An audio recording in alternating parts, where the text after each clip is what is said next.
bird's eye view of the Turners in Rai Valley, and I thought I'd express some of my political opinions in the process. When we were at school, there was a phrase from the Bible, I think from the Apocrypha, but never mind, which reads, "Let us now praise famous men and our fathers that beget us." I would change it ever so slightly and let us, because I believe that men do need some praise, but I would say let us also praise, or perhaps predominantly praise, ordinary men who we often just take for granted. One of the groups I think of in this connection is all those laddies abseiling up and down the cliffs of the Kaikoura and Marlborough coast, restoring the road. Don't often get media praise, do they? But man, what a job. But I would also like to change it again. Let us now praise unsung women and our mothers who beget us.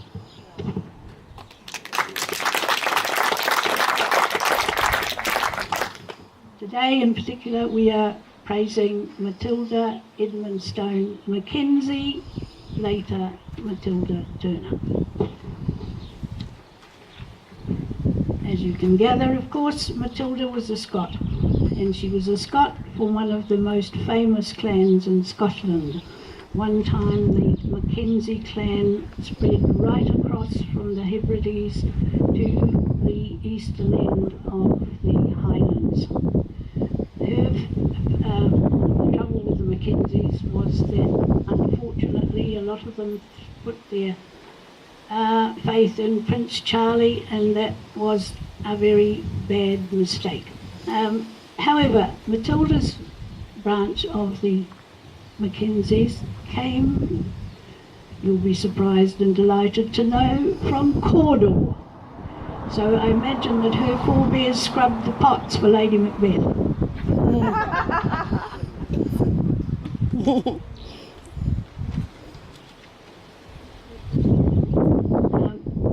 Matilda's father, they still lived in the Highlands in Murrayshire, and he was a carpenter.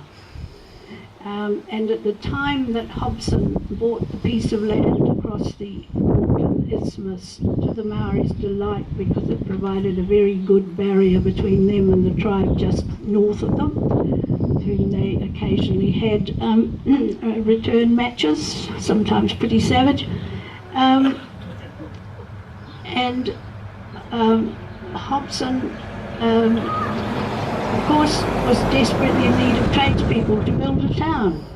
So he asked the government, the British government, to send out some tradespeople, and they sent out 2 shiploads on the Jane Gifford and the Duchess of Argyll, and amongst them were the first of the Mackenzies of our branch to come to New Zealand.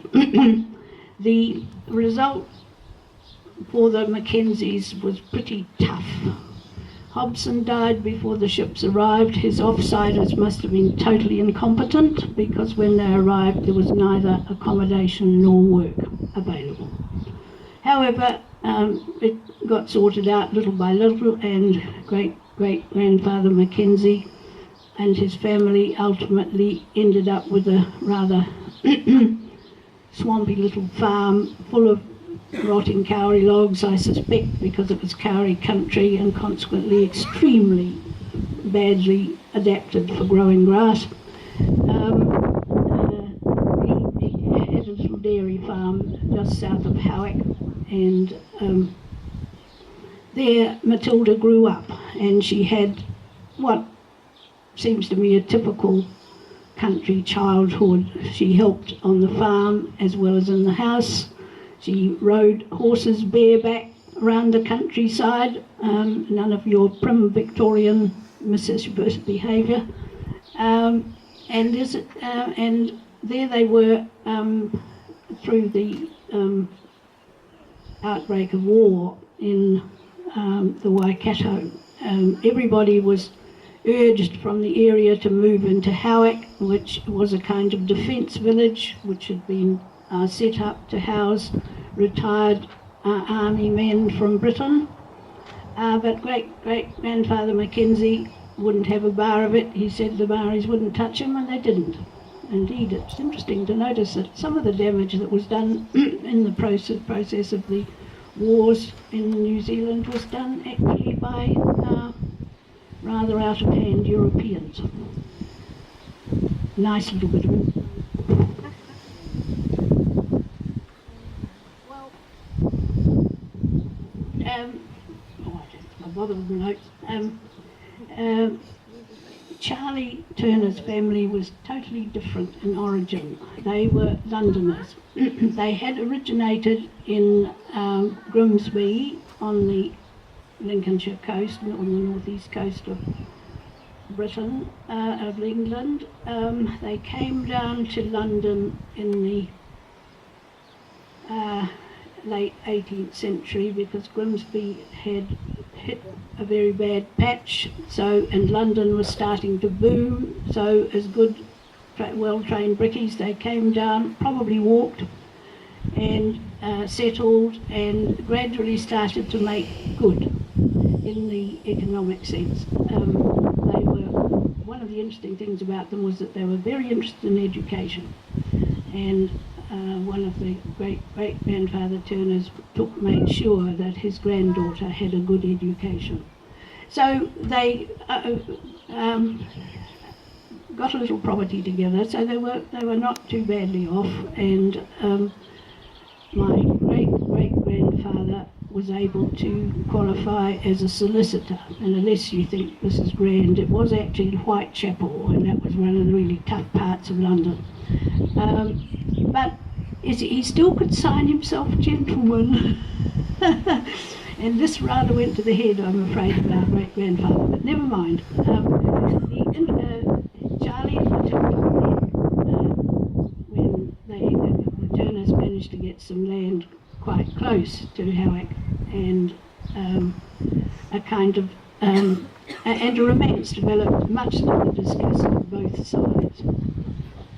The Turners had a mind above a Scots carpenter. They'd forgotten they'd been brickies, and the Mackenzies were not too sure about this rather wild young Englishman who seemed to prefer shooting to doing anything else. Never mind. It ended up as a kind of runaway romance. Charlie got so enraged with his family's attitude that he came down here to the South Island to our sister who was living in the Rai Valley, and got himself a little bit of ground, and with his father's help. And Matilda was finally persuaded when she turned 21 to come down to join him, and they married in 1870. One of the sad aspects of this little story is that her father escorted her to the ship in Auckland.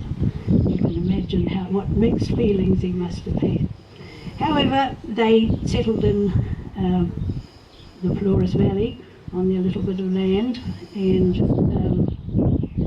Matilda started two things. She started a garden and a family, but unfortunately she started the family too soon to benefit from the garden, and she fell very ill with, but people probably don't know about this sort of thing happening, but it did, malnutrition.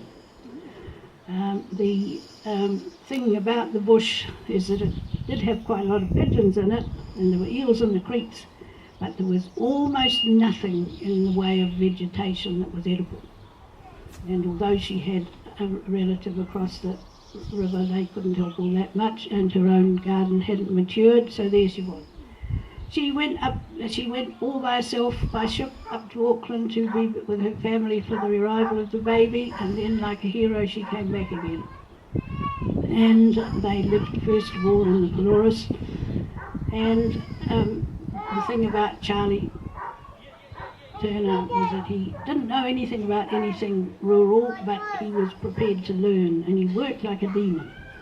But he seems not to have liked it when people started moving into Rai Valley, so he came up here when, as I say, it was still totally untouched by mills or anything.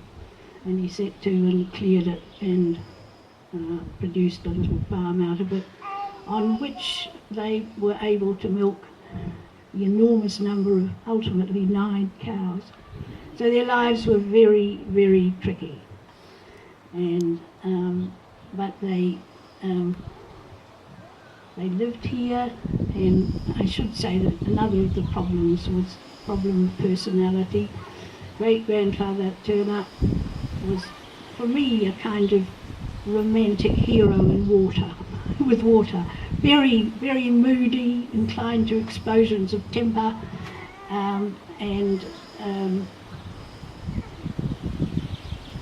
but also musical, charming. Oh, it's horrid. I don't know why it does that.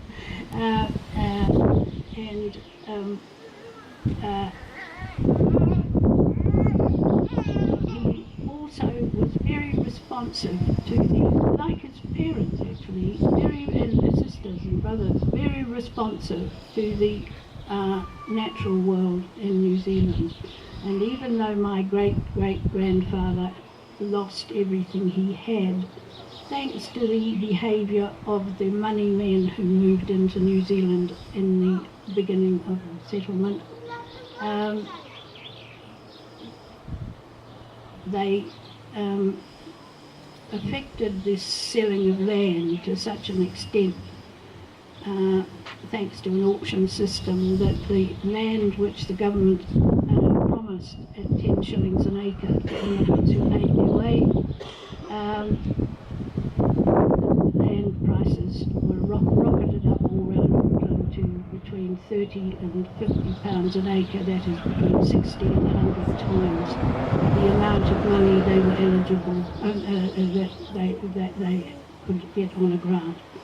So they went bankrupt, and but were brave enough to say they didn't regret nonetheless coming out to New Zealand, even though at the end they'd gone down to Nelson to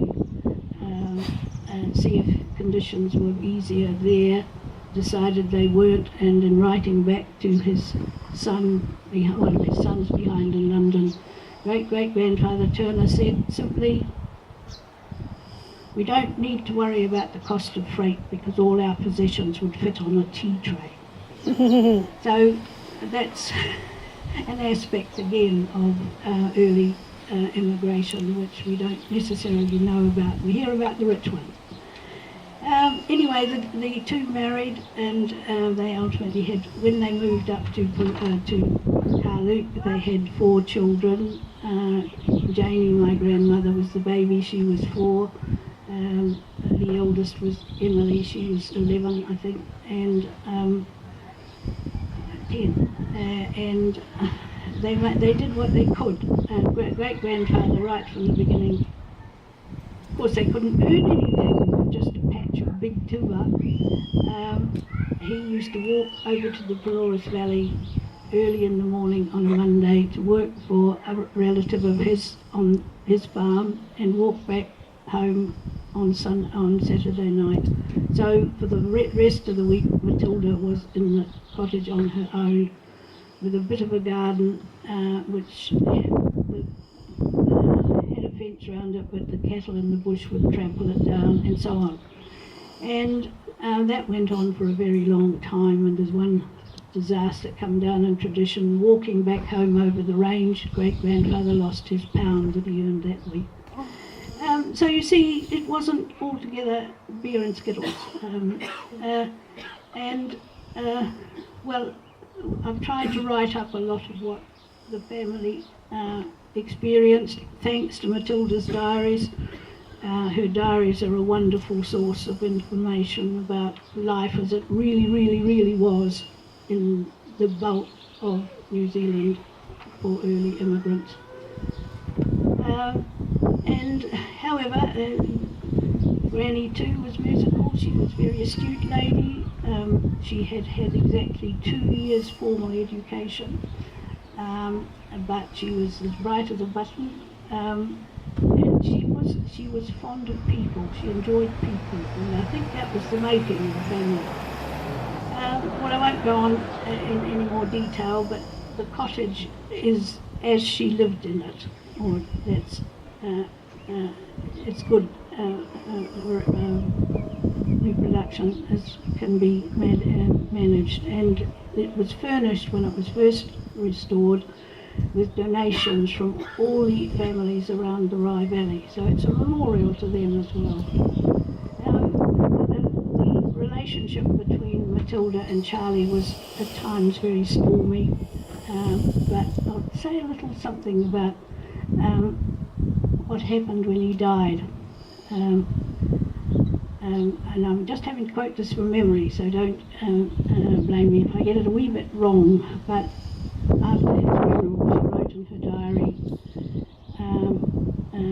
lovely day, and loveliest of days and saddest, and she then went on to say that it had brought back memories of the 46 years she and Charlie had known each other, and the 41 years during which they had been married, and yet he had died without explanation or regret.